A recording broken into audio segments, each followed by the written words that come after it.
Game on. First, if you've ever tried looking for treasure with a metal detector, even for fun, you'll know that most of the time you come up empty-handed. Well, imagine actually striking gold. And when I say gold, I mean serious gold.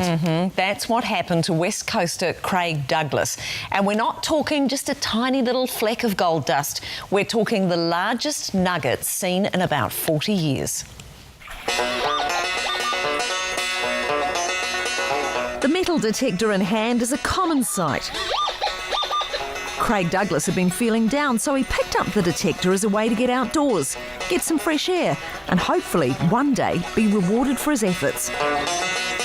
Well, one day turned into 10 years, but this week he struck gold. A funny-looking stone lodged between rocks in a Hokitika Creek bed turned out to be a big find. Just how big was it? Too big for the kitchen scales.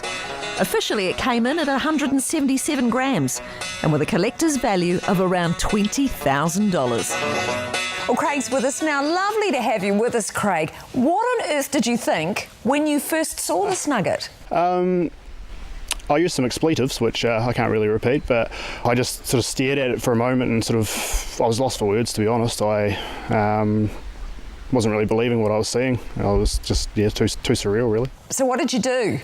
I rang my mum. Was the first thing I did was I grabbed my phone and I rang mum and I said, "You'll never guess what I found." And I was sort of mumbling to her. She couldn't really understand me because I think I was talking about 1,000,000 miles an hour. So Tell us what happened when you took it to the gold shop. So basically I walked in and the local fella there, he said, "Oh, I've got something to show you." And he sort of said, "Oh, what have you got?" And I sort of pulled it out of my pocket and popped it on the counter, and he sort of looked at me and said a couple of expletives as well, and he's never seen anything like it for a long time. So you decided to sell it. Why? Part of me wanted to keep it for a sentimental thing because, people go their whole lives and never find anything like that. So I sort of ummed and ahed about it, and I thought the best thing, was for me to not have it in my possession anymore. And so unfortunately I sort of let it go. Okay, can you tell us how much you sold it for? I can't give an exact thing, but it wasn't what its collector value was worth.